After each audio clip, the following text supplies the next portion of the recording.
grâce à toi, Herman, je suis passée de la petite fille euh, sage, scolaire, avec beaucoup de compétences techniques, à la conférencière, femme assumée, multimillionnaire dans sa façon de parler et qui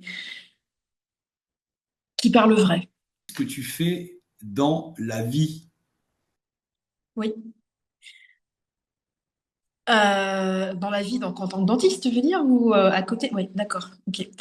Alors moi, je m'appelle Amandine, je suis chirurgien dentiste, maman de deux enfants, auteure de livres scientifiques et conférencière.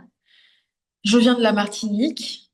Je suis arrivée pour mes études en France et j'ai progressé jusqu'à me créer mon trou, avoir mon univers, la sueur de mon front, mon cabinet, être prof à la fac, conférencière, écrire un livre, deux livres. Le deuxième va sortir bientôt, là, c'est officiel. Euh, et c'est ma passion, en fait, la chirurgie dentaire. J'ai mon propre cabinet, donc je suis aussi manager d'équipe euh, et, euh, et tout ça en même temps. Voilà. Super, très bien. Alors, avant qu'on travaille ensemble, toi, tu en étais où dans ta situation en relation avec la prise de parole en public? Alors, avant qu'on travaille ensemble, j'avais déjà un petit passé de conférencière en ayant appris sur le tas et en tant qu'interne à la fac. Et j'avais un- des compétences très scolaires. Je faisais, tu rigoles, très scolaire dans le sens où je débitais ma science et devant un public averti. Donc, en fait, je ne cherchais pas spécialement à embarquer les gens dans ce que je disais parce que j'étais persuadée que juste le contenu et le thème les embarquaient déjà, mais en fait, ça, c'était dans ma tête. Donc, j'avais une certaine aisance à parler en public, mais on va être honnête, je n'avais aucune présence scénique, c'est-à-dire que j'étais là, mais en fait, je misais tout sur le contenu et sur ma voix, sur ce que je disais. Euh, Sans me rendre compte que moi, je connais bien mon sujet, que les gens le connaissent moins et que le contenu ne fait pas tout. Donc j'ai connu, je t'ai connu à un moment où je sentais moi-même que je stagnais. C'est moi qui t'ai sollicité, parce que je t'ai repéré sur les réseaux et en fait je me suis dit, moi je suis quand même dentiste, tout ça, c'est pas peut-être pas le bon domaine pour faire du coaching d'expression scénique. J'ai hésité. Euh, et enfin, je n'ai absolument aucun regret parce que tu es tout terrain. Tu es tout terrain, tu es multi-cerveau et tu t'adaptes à tous les domaines de conférence. Ça, c'est un truc incroyable. Parce que tu t'intéresses vraiment en fait à ce que je dis, à mon domaine finalement. Euh, et donc je t'ai sollicité parce que j'arrivais au bout de, je m'ennuyais moi-même. Moi-même, ma propre conférence m'ennuyait. Je pouvais pas plus m'écouter, quoi. Donc je me suis dit que je voulais continuer dans ce domaine et que j'avais besoin d'aide pour pouvoir aller plus loin, embarquer les gens et ne plus être ennuyeuse. Donc je t'ai sollicité comme ça. Et, ça fait 2 ans maintenant, je crois. Et le chemin, le chemin, en fait, l'ascension, je trouve que la progression, elle a été, pour moi, il y a un avant-après, clairement. Et au début, il y a eu du travail, hein, vraiment, avec les vidéos qu'on a faites ensemble. Et là, je me suis vue avec ma petite voix timide, bien sage. Je me dis, mais en fait, c'est ça que je montre aux gens et que j'imagine qui est très bien, mais en fait, pas du tout. Donc, c'était pour moi passer à un autre niveau, qui était un vrai niveau de conférencière et pas un niveau d'enseignante. Voilà. Est-ce que toi, tu avais déjà avant essayé d'autres solutions? Et euh, si c'est le cas, peut-être pourquoi ça avait peut-être pas fonctionné ou marché? Je m'étais fait accompagner mais en one shot en fait, pour une conférence précise qui me stressait parce que c'était quand même le début des grosses conférences en français. par une personne qui accompagne les conférenciers, conférencières. Ma conf était à Marseille, donc elle avait même fait le déplacement depuis Paris à Marseille pour m'écouter. En fait, j'avais pas continué avec elle parce que c'était pas exactement ce que je cherchais vraiment. C'est-à-dire que j'avais trouvé que sur scène, euh, ce qu'on avait travaillé ensemble, j'avais pas progressé, c'est-à-dire que j'avais gagné de l'assurance, mais j'avais pas changé. En fait, voilà, c'était. Et donc oui, il y a une grosse différence parce qu'en fait, on avait répété un texte. On avait répété un texte et un positionnement, le fait de marcher sur scène, mais on n'avait pas répété le fait d'en... J'avais pas appris à embarquer mon auditoire, j'avais pas appris à m'amuser dans ce que je fais. J'avais pas appris, comme tu m'as fait connaître, à m'autoriser. Enfin, en gros, c'est ça. Je n'avais pas appris à m'autoriser, à me lâcher sur scène, à faire du storytelling. Voilà, c'était plus de la répétition de textes que j'avais déjà préparé moi d'abord. Donc c'est pour ça que je n'avais pas continué. Puis je me suis dit, bah, si c'est ça l'accompagnement, en fait, je vais répéter moi, mon texte toute seule et en fait, je vais pas me faire accompagner. Donc il y a plusieurs années qui se sont passées, parce que ça c'était en 2016, cette conférence, donc c'était un petit moment. Et je me suis dit, j'ai besoin d'aller plus loin. Je sens que ce que je propose, parce qu'à l'époque, j'avais pas proposé aussi de méthode dans mon domaine, je sens que ce que je propose mérite mieux, mérite de voir grand, mérite. Je me sens enfermée dans moi-même et je cherchais quelqu'un qui me permette de sortir de ça, de pas avoir peur du ridicule, de surjouer même presque, tu vois, comme on fait un peu dans les entraînements où je fais le défilé, et je parle et je me retourne et tout ça. Donc, de surjouer pour sur scène, être juste. Et c'est ce que surjouer pour être juste, en fait, c'est ce que je cherchais en entraînement et j'ai appris aussi sur moi-même, finalement, j'en suis capable, mais j'avais besoin d'être accompagnée, toujours dans la bienveillance, en fait, par quelqu'un qui cherche pas à me changer, mais qui cherche à faire émerger ce qu'il y a déjà en moi, en fait. C'est ce que j'ai trouvé avec toi. Et à cette époque-là, au moment où tu vois, tu te débrouilles un peu toute seule dans tes conférences, quand tu te rends compte un petit peu de ce que tu t'aimerais être et que tu n'arrives pas à devenir à ce moment-là, donc on est toujours un peu dans le avant, c'était quoi ta plus grosse frustration ou qu'est-ce que ça te faisait toi émotionnellement? Hum, ma frustration, c'était de sentir dans le regard des gens et de ressentir vraiment que c'était attendu, c'était presque déjà vu, que c'était très bien lisse et c'était bien. Voilà. Donc c'était ma frustration, c'était de ne pas être, pas pouvoir délivrer en fait tout ce que j'avais en tête parce que j'osais pas, parce que j'étais timide, je n'osais pas faire ça. Ma frustration, c'était de ne pas m'être amusée, moi. C'était plus d'être... En fait, voilà, avant, j'étais dans l'ego. En fait, avant, j'étais dans l'ego, dans le fait que j'allais sur scène, on allait m'applaudir et que je me sentais parmi les décideurs sur le devant de la scène. Et là, ce qui a changé, c'est que j'en ai plus rien à foutre, en fait. J'en ai strictement plus rien à faire. Mais vraiment, je n'en ai rien à faire, en fait, d'être applaudi, l'ego. Je n'ai plus besoin, je ne cherche plus la validation de ce que je fais dans le regard de l'autre. Et ça a tout changé. C'est-à-dire que je sais ce que je vaux. Tu m'as euh, ouvert les yeux sur ce que mes capacités, ma valeur, ce que je faisais, être fière de ça, sans chercher plus juste pour être applaudi. En fait, je cherche maintenant à transmettre, à partager, à faire les gens vibrer autant que moi je vibre dans ce que je dis. Et je ne cherche plus à ce que ça plaise aux gens. Je cherche à ce que moi je sois contente de ce que je fais et que je m'embarque moi-même. Clairement, en fait, j'ai senti qu'il y avait un souci quand dans mes dernières conférences, À un moment donné, en fait, je cherchais mes mots parce que mon cerveau était parti complètement ailleurs.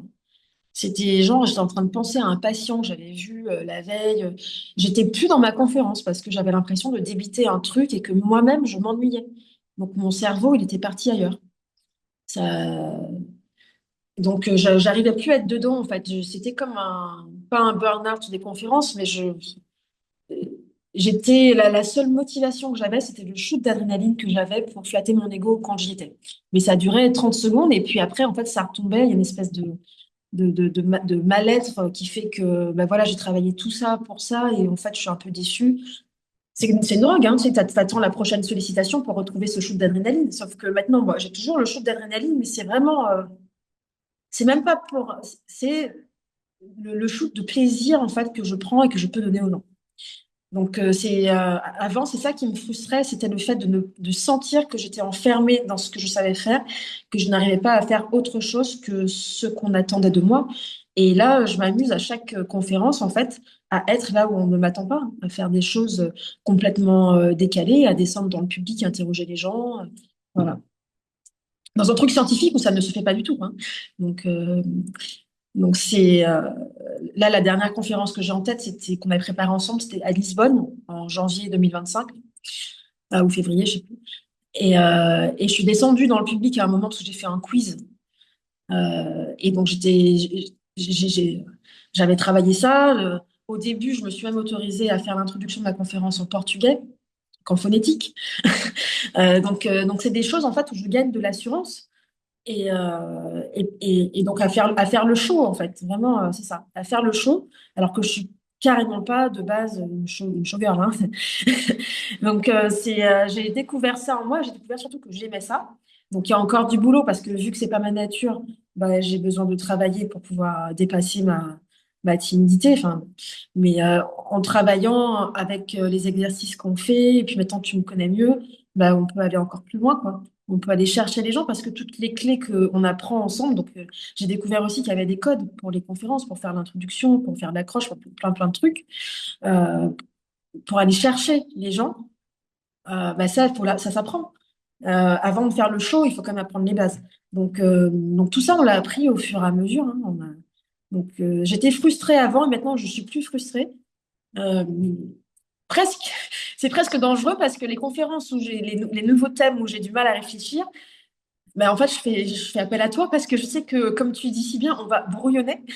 Donc on va brouillonner, on va chercher l'accroche, on va chercher le truc qui fait que je me sens alignée avec ça parce que j'ai du mal. Et donc c'est un peu comment te dire, c'est un peu, je me prends au jeu et c'est un peu le revers de la médaille, c'est-à-dire que je veux tellement peut-être trouver une accroche, trouver quelque chose dans le storytelling, que je cherche parce que je connais les différentes clés et je veux faire des trucs un peu différents à chaque fois et du coup je veux aller plus loin. Donc là je bloque. Donc c'est le stade, c'est la progression qui arrive. Donc là je m'appuie sur toi, clairement. Je suis passée de la frustration en fait à l'excitation de monter sur scène.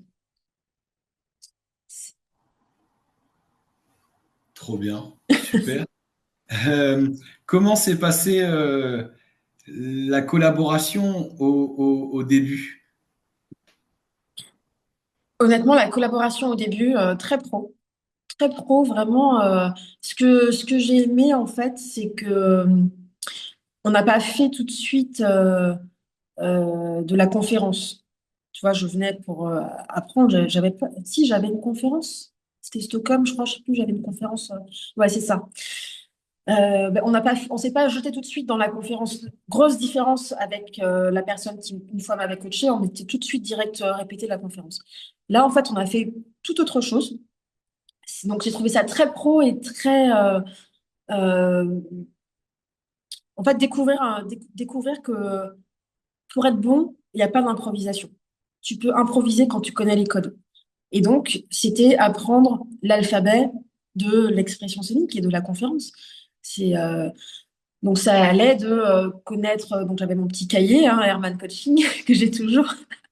Je crois que j'ai même un stylo. Apprendre. On a écrit. Tu m'as donc sur plusieurs séances, c'est pas tout en même temps, donc ça laisse le temps aussi en fait d'intégrer tout ça. Le déroulement en fait d'une présentation d'un thème. avec chaque partie à différentes entrées possibles, différentes façons de faire en fonction du public, cibler aussi la façon de présenter en fonction de l'auditoire. Euh, donc, euh, donc tout ça, ça s'apprend. Et donc moi, j'avais trouvé ça, moi qui suis assez scolaire, bah, j'étais contente en fait d'avoir des nouvelles compétences et de découvrir que c'est comme le jazz en impro, c'est pas de l'impro. J'en ai fait un petit peu. Il y a vraiment, vraiment des règles, quoi. C'est pas j'y vais et je le fais au feeling. Et puis après, bah, il y a eu de la pratique. Le métro, hein, ça, c'est le passage obligé avec Herman. Ah, je crois que les gens dans le métro, ils ont mangé de la prévention bucco-dentaire. Mais non, non, franchement, c'était progressif. C'était adapté à mon niveau de compréhension et ma vitesse d'évolution. Et puis c'était toujours avec du film, enfin tu me filmais, donc je pouvais voir aussi ce que ça donnait et me rendre compte vraiment de mes mauvaises habitudes ou des choses où je pouvais aller plus loin. Et puis en une même séance, je voyais tout de suite l'évolution en fait. Donc j'ai trouvé ça vraiment très à la fois pro, bienveillant, mais cadré, structuré en fait, structuré. Ouais. Et en parlant de ça, d'ailleurs, c'est quoi le premier moment où tu t'es dit, OK, là, je vois que ça marche? Hmm.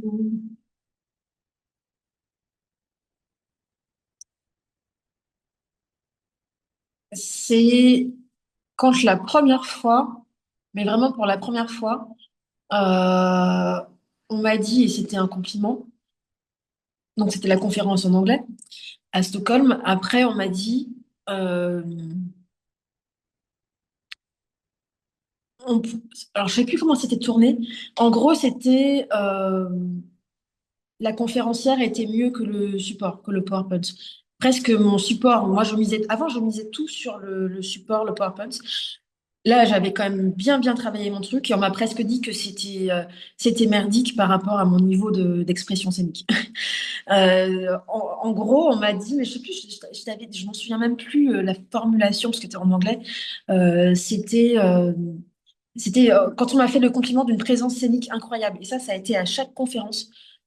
On m'a dit, waouh, tu embarques les gens et, et je suis sortie du micro, j'ai commencé à marcher sur scène, à parler, à me sentir à l'aise en anglais parce que j'avais bien répété mon truc, mais je savais aussi me tenir sans trembler.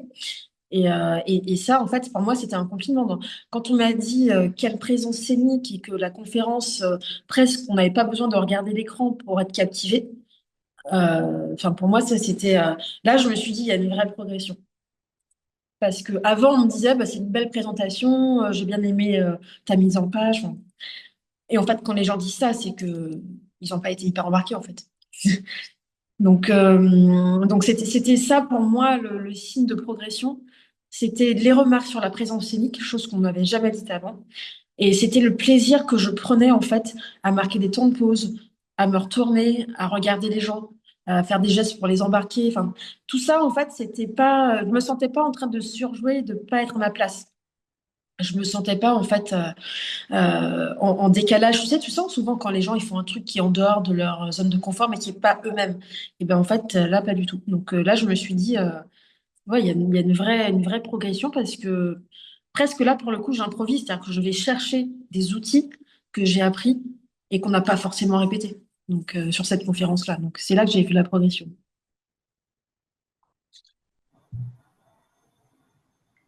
Toi, qu'est-ce que tu as aimé dans la méthode ou dans la façon dont s'est passé l'accompagnement? Ah bah clairement, hein, je vais pas réfléchir longtemps. C'est l'acharnement, l'acharnement du coach tous les jours. Amandine, tic-tac, tu devais m'envoyer une vidéo. Et moi, je me suis dit, bah, en fait, ce que j'ai aimé, c'est qu'en dehors des séances ensemble à travailler, à répéter, il y a un vrai suivi pour progresser jusqu'au jour J. Enfin, en l'occurrence, moi, c'est pour préparer des conférences. Donc, jusqu'au jour J, bah là, tu m'envoies la vidéo de l'introduction. Là, Et tu me mets des deadlines alors que je respecte pas toujours parce que je peux pas, mais tu sais que je vais le faire. Et donc moi, en fait, c'est ça qui m'a pris par la main, encore plus que les séances ensemble où là on était sur le fond, sur pouvoir trouver l'accroche, trouver le fond. Mais là, la forme, parce que moi je venais pour pouvoir apprendre à progresser sur la forme, bah, c'est là que j'ai le plus progressé. Parce qu'avant de t'envoyer une vidéo, j'en avais fait 10 avant. Je t'ai pas envoyé directement la vidéo que tu voulais, hein. C'est-à-dire que avant, il y avait 10 vidéos. Donc la première, c'était je commençais mon speech, là, ah mince, merde. Et voilà, et j'enlevais, je supprimais, je supprime. Et en fait, je me suis comme ça, sans texte. euh, Ça m'a énormément aidé pour apprendre déjà par cœur. Parce qu'à force de répéter, répéter, répéter, et moi je faisais en mode selfie, la vidéo, donc je me voyais. Et ça a été en fait pour moi le point de basculement vers, je vais pas, je vais dire l'excellence, mais je sais que je peux encore mieux faire, vers un autre niveau, vraiment.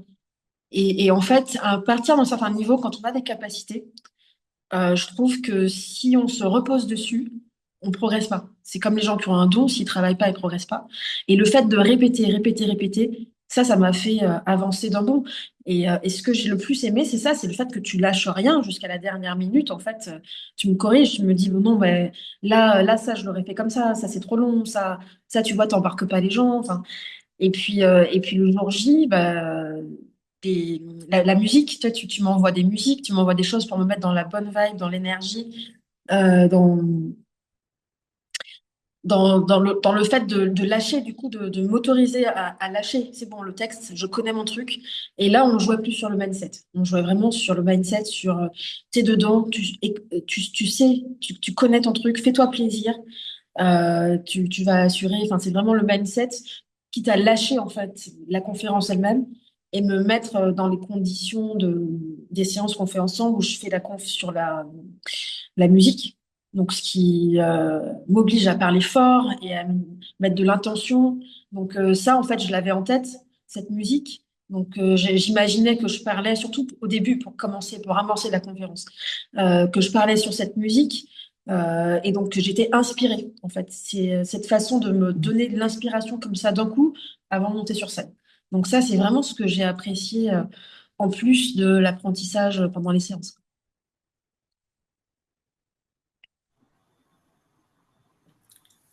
On arrive quasiment à la fin. Ouais. Et ouais, c'est très bien, non, c'est cool. Euh, Qu'est-ce que tu dirais à quelqu'un qui hésite à investir dans ce genre ou ce type d'accompagnement? Hmm. Bah, de faire déjà une séance, je pense qu'après une séance, il n'aura plus de doute sur le fait qu'il ne sait rien, qu'il a besoin de progresser et que tu es la personne qui peut l'amener à progresser parce que tu as déjà coaché, je pense, des milliers de personnes, parce que toi-même, tu es un artiste, tu as l'habitude de la scène et que tu sais très bien driver, guider quelqu'un d'un patient pour ne pas lui faire griller les étapes. Voilà. Donc le retour sur investissement, il est au-delà de ce qu'on peut imaginer parce que c'est pas, en fait, c'est pas, comment dire, c'est pas quelque chose qui va se périmer, tout ce qu'on apprend avec toi. C'est un investissement à tout jamais, en fait, parce qu'on change notre façon de penser, on a des compétences. Donc, c'est pas comme si on achetait un nouveau manteau pour monter sur scène et qu'on ne pourra pas le remettre à la deuxième conférence parce que les gens l'auront déjà vu. On apprend, en fait, à toujours captiver l'auditoire en fonction de l'auditoire. Et l'auditoire est jamais deux fois le même. Et même si c'est le cas, on a plein d'outils et on apprend à se révéler nous-mêmes. Donc vraiment, le mot retour sur investissement, ça fait très mercantile et c'est vraiment pas du tout l'adjectif qui ressort de tes coachings, quoi. Donc, donc honnêtement, faut pas hésiter du tout.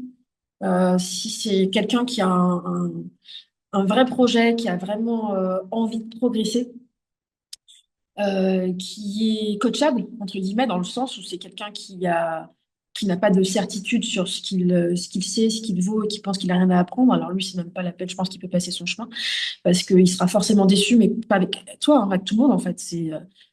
Donc c'est pas, il faut être ouvert à l'évolution et ne pas avoir peur de se découvrir nous autrement et sortir de sa zone de confort. Donc là, pour moi, il n'y a aucune hésitation à avoir. C'est gagnant-gagnant, quoi. Parce que je pense que toi aussi, comme tu me dis, chaque coaching te fait apprendre aussi des petites choses. Donc toi, tu vis le coaching, tu n'es pas en train de donner un cours. C'est c'est un parcours aussi pour toi. Et donc, ça, c'est un vrai échange. Et au final, je pense que tout le monde en sort gagnant, quoi. Il y a un côté mindset aussi à monter coaching.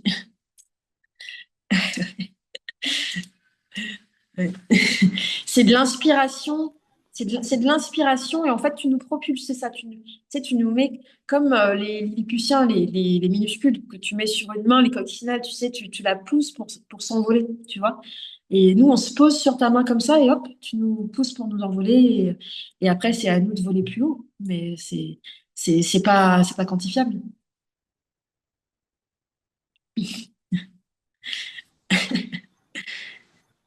Tu vois. Quelle a été, ouais, ouais, merci en tout cas. Quelle a été pour toi la plus grande valeur ajoutée de cette expérience? Hum,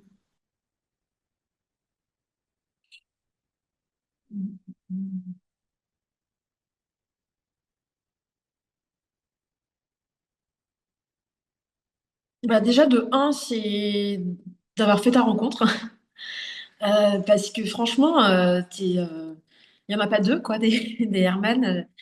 C'est ça, c'est en fait, c'est pouvoir trouver quelqu'un avec qui aussi tu peux partager des choses spirituelles. Donc déjà, un entrepreneur, parce que moi, c'est entrepreneur aussi, donc déjà, ça, on est sur la même longueur d'onde et on se comprend quand il y a des galères au dehors de ma conférence n'est pas finie, quoi.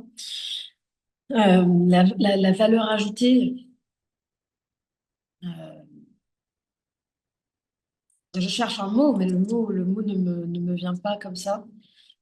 Euh,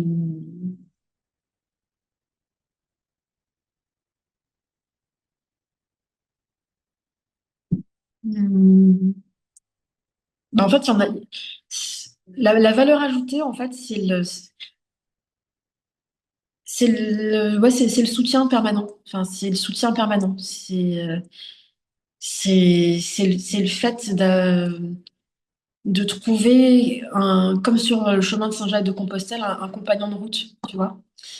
Et ça, pour moi, quand tu es habitué à travailler dans ton coin, quand tu es habitué à ne compter que sur toi, ton propre feedback, bah, tu fais un bout du chemin avec quelqu'un et donc tu en sors forcément enrichi et tu arrives à destination, en fait, ou même si tu n'arrives pas à destination, le chemin t'a paru moins difficile et donc tu vas plus loin.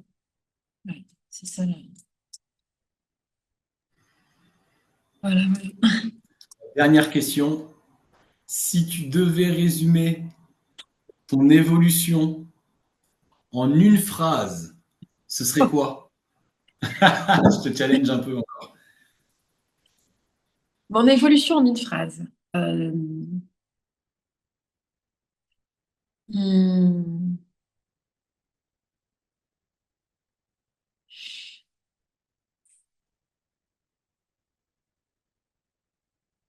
Pas vraiment une phrase, c'est une accumulation de mots. Alors, je dirais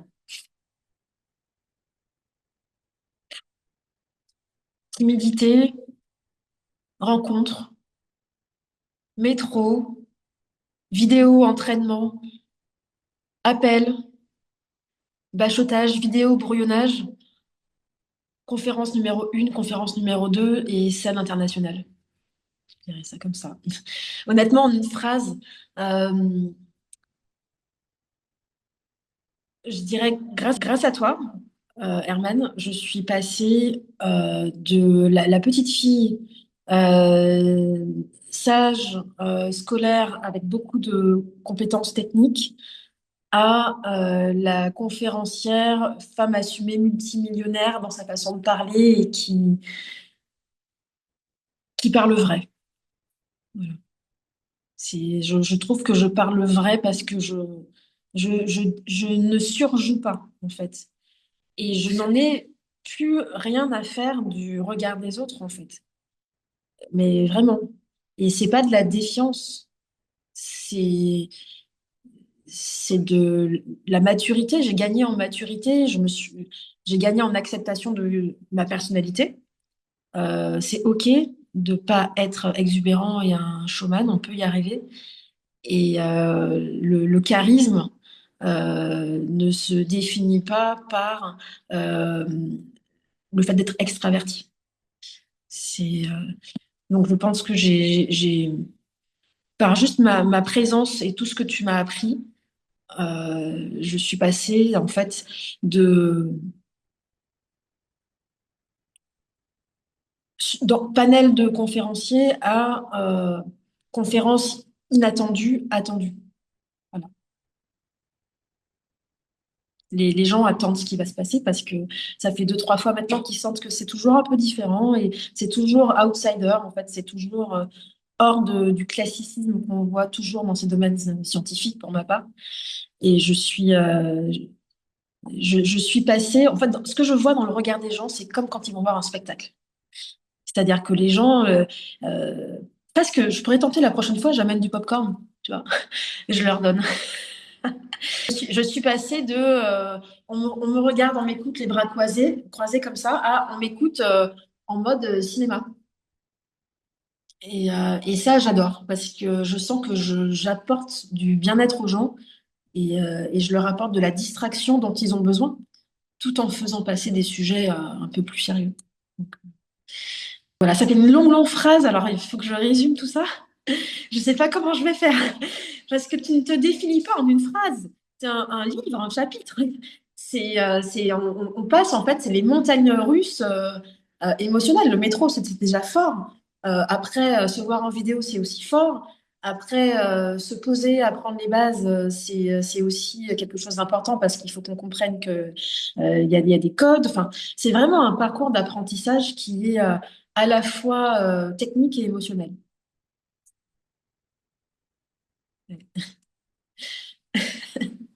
Voilà. Trop bien, trop bien. Franchement, c'est trop bien.